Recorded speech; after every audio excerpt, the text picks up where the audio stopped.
My wife asked me to let her sleep with other men because she survived cancer, but when I told her no, she started having multiple affairs behind my back. A couple of weeks ago, my wife came to me saying she needed to get something off her chest. I asked her what was wrong, and she said that going through cancer a year ago taught her that life is too short, and that she wants to experience things. I knew what she meant. She always wanted to travel, but we never had the money. I took her hand and told her we can do it. We can travel the world. I'll find a second job and save every dime I make off it. That will be our travel money. That's really sweet, honey, but that's not what I meant, she replied. It hurts to even ask this, but I want to sleep with other men while still being with you. I stood still. My world felt like it had just collapsed. It took me a minute, but I told her that I couldn't let her sleep with someone else and stay with her. The betrayal just felt too much to bear. She seemed upset at first, telling me that I was holding her back from experiencing life after what she'd been through. I suggested she take up other hobbies that made her life more fulfilling, and she reluctantly agreed. The next few weeks after she popped the question, her behavior changed. She would come home from the office late a few nights out of the week. When she would come home, she would tell me that she was just hanging out with her coworkers, or had to stay later to help work on a project, and I didn't pay much attention to it at first. One time I saw her come home particularly late in clothes that she hadn't left the house in. Her makeup was done beautifully, and she wore a red dress, much like Jessica Rabbit's. She looked really happy as she walked into the house. I asked her why she had changed her outfit from her usual work attire to this elegant dress, and she said they had an after-hours work event to boost the morale of the team. I asked her where it was, and why she hadn't brought it to me. She only answered one of my questions. She said they didn't allow them to bring spouses because the food bought was on the company's dollar. I let it go, and she went upstairs to prepare for bed. In the following days, she wore her makeup the same way from that night, and started wearing more vibrant fitted work clothes. It was a subtle change, but I knew Mia, and Mia despised wearing makeup, unless it was a special occasion. On the weekends, I noticed while she was running errands, she would now start putting on makeup and the expensive perfume I bought her for one of our anniversaries. She didn't wear it when we went out though. The dates between us started to become few and far between, and it wasn't because I wasn't planning them. Every time I would try to propose a candlelight dinner or reading in a park, Mia said she would be busy that day, or that she was tired and wanted to rest, but later that day, she would leave the house to go somewhere alone. I didn't want to bring up the changes I saw because I figured this was probably what she meant by feeling alive. She was taking care of herself more and dressing herself up. Who would I be to tell her otherwise? Some days, after running errands, she would tell me how a guy in the grocery store hit on her. I was never the jealous type, but she would go on and on about how the guy looked at her. Even at work, she would come home, and the second I would ask her about her day, she would lead to how a certain guy at her job was so smart and how great he was at problem solving. The uneasiness settled in when we would host game nights at our house and my male friends would come over to play. After they left, Mia would go on about how cute they were when they were losing, or how another one was so funny. She seemed to have taken an interest in them, and I debated not having people over anymore, but at the same time, I didn't want to take away any fun experiences from Mia, considering she almost lost her life. I felt torn. I knew I had to talk to her, so after work one day I made her dinner and brought up her recent changes. I told her I noticed she was coming home late often, wearing makeup, dressing better and talking about more dudes in her life. I told her about how insecure it made me feel in the relationship. She did not take it well. She said that I was being controlling and that she wasn't doing anything to raise suspicion. I said that I trusted her, but her actions were just alarming, considering the talk we had a few weeks ago. She said that she didn't need a man to control her life, and that I didn't understand what it was like to face death. So yeah, I'm gonna experience this life to the fullest, she said. I apologized for getting her riled up, said I was just concerned about her behavior, and told her I only wanted the best for her. That night, I sat in our bed feeling guilty about everything. I accused her of cheating on me, and now I'm sitting here with an egg on my face. Mia was doing exactly what I told her to do. Try new hobbies like makeup, fashion, and being more sociable, and here I was telling her to stop, because it made me feel uncomfortable. I felt terrible. I was too strict on her. Then I began to think, why was she only more sociable to men? The feeling of potentially being toyed with ate at me. One moment, I felt that she was playing me and using cancer as a cover-up for her true intentions, and the next moment, I felt guilty for convincing myself of this. It had been weeks since our last date. Every night that Mia would come home, it would be almost my bedtime. We didn't talk much other than an occasional,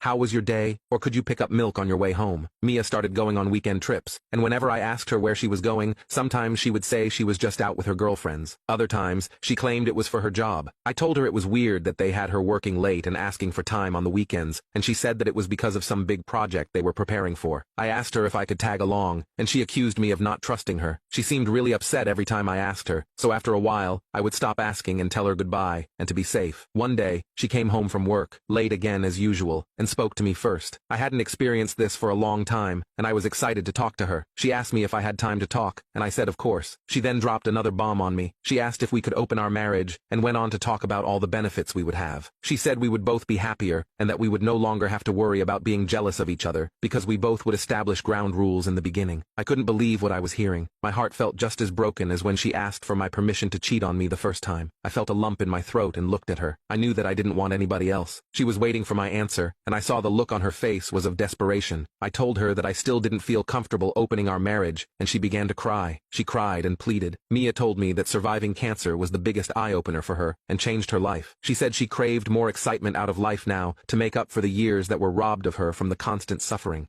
I was confused about what prompted her to ask this, but I was sure of one thing, and that was that I wanted to make her happy. Though it hurt, I agreed to an open marriage. The next few weeks were rough. I dealt with constant paranoia. Every guy Mia would bring up, a little voice in my head told me they had been in my wife. I hosted fewer game nights, not because I didn't want my wife around my friends anymore, but because I didn't have it in me to play the role of a happy person when I was in a constant state of paranoia and insecurity in my relationship. Every interaction I had with my friends became tarnished because the excitement on Mia's face while talking about them would flash in my mind. After a while, one of my buddies from the game night reached out, asking how I was doing. He told me they saw a change in me, and wanted to know what happened. I was too embarrassed to tell him that my wife opened our marriage, and told him instead that one of my relatives died, and that was the reason I had been off the past couple of weeks. He gave his condolences, and said if I needed anything to let him know. I truly appreciated Chad. He was one of my best friends in high school. He always kept it real. Mia was coming home even later now, and sometimes she wouldn't come home at all. This was really affecting my mental state. Most nights, I didn't get much sleep, because I was thinking about her and what she was doing. I tried calling her some nights, but the phone would often ring and ring without an answer. I noticed she started putting her phone on Do Not Disturb most nights. I was reflecting on my decision to do what made Mia happy, and realized that I agreed to these terms at my demise. I often thought about whether I wanted to keep this up, or if this decision would be sustainable for our relationship, and I knew that I couldn't go much further without ending up in an asylum. After about 2 months of having an open marriage, I decided to talk to Mia. She finally came home after being gone for 3 days, and I knew I had to speak to her then, since I didn't know the next time I'd have an opportunity to. I brought up the marriage, and how I've been feeling lately, but it felt like while I was talking, Mia was looking at me, but not really listening to what I was saying. Or maybe she did listen, and neglected to care. I told her I couldn't continue this relationship if we remained open, and that's when I saw a spark of sincerity on her face. She said that she apologized, and said she hated to see me go through this alone. She agreed that we could close our marriage again, and that phase was behind us. This felt like such a relief to me. We hugged, and went upstairs to renew our bond with one another. For a while, everything went back to normal, and Mia and I were happily married. She stopped coming home as late, and stayed home every day. She still wore makeup every day, and her sense of style was still great, but that didn't matter to me. I was happy that we were both happy together. Until one night she joked about an open marriage again. At first, I couldn't tell if she actually desired that, or if she was joking. I played it off as a joke and continued on. After a few weeks, Mia brought it up again, sounding a bit more serious, saying how she missed that time, and how she felt like she was on a high. I asked her if this marriage alone was not enough for her, and she said it was, but it didn't compare to the new adventures she would take with other men, while also knowing she had a reliable man at home. Again, I felt betrayed hearing this. I felt like she was pretending all along to be satisfied with me, only because she feared losing me. I told her that I could not be in an open marriage for the sake of my mental health, and left it at that. That night, after she went to bed, I did something I'm not too proud of. I saw her phone on the kitchen counter as I came down to get some water, and I went through her phone while she was sleeping. I had to know for sure if she was being monogamous to only me after we decided to close our marriage. My hands were shaking, and I could feel the adrenaline rushing through my veins. I was on edge, unlocking her phone. I navigated to the messages and checked her recents. I saw her most recent text was from a guy named Big Chatty. He had told her goodnight, and that he loved her. I dropped the phone back on the counter and felt the room spin around me. As I regained my balance, I scrolled up to see their conversation. He talked about her leaving her husband and living a better life with him. She said she wanted all that and more, but it was complicated at the time. They talked about future plans together, and said that he wanted to see her more than just the weekend trips they took together. I should have known she wasn't taking business trips. In the messages, I even saw him sending her money for her hair, nails, and new clothes. That's where she got the new clothes from. When all the pieces started coming together, I felt like someone punched me right in the gut. I looked at the history these two had together, and they dated all the way before she asked me for the first pass on an affair. They had been talking about seeing each other before she was declared cancer-free. One of her messages to him was, "If I beat this, you definitely have to take me to the Maldives, LOL." I couldn't believe her. This sadness quickly turned into rage. I felt my blood boil boiling and had to know who this big chatty was. I checked the number, and it looked awfully familiar. It had the same area code as ours. I could hear my heartbeat through my ears. I ran to grab my phone and searched for the number. It was Chad, my high school best friend. My heart shattered. The next morning, I woke her up with her phone in my hand. She asked me what I was doing, and I had no words. I opened up the messages between her and Chad and showed her. She instantly tried to explain that she didn't mean to hurt me, and their affair meant nothing to her. She even tried to say that's why she hadn't left me yet, because she still loved me, and only wanted me as her husband. I was enraged. When she saw that I wasn't taking it how she expected, she began to cry and beg, just as she did when she asked for an open marriage. She again said that the cancer made her want to seek new experiences. I told her that the cancer didn't affect her brain, and that I was leaving. She begged and cried at my feet, and it was hard seeing her like this, but I knew that I couldn't continue living with a liar. She and Chad both betrayed me too badly, no matter what she'd been through. I needed better for myself. I packed up my belongings and left. As I made my way to the car, I looked back to see her at the door crying and felt sorrow take over me. I left before I could give myself a chance to change my mind, and on the car ride, I suddenly felt a bit relieved knowing that my gut feeling was right all along. The constant gaslighting of my feelings left me in so much emotional turmoil that I didn't know how much baggage I was actually carrying until I left.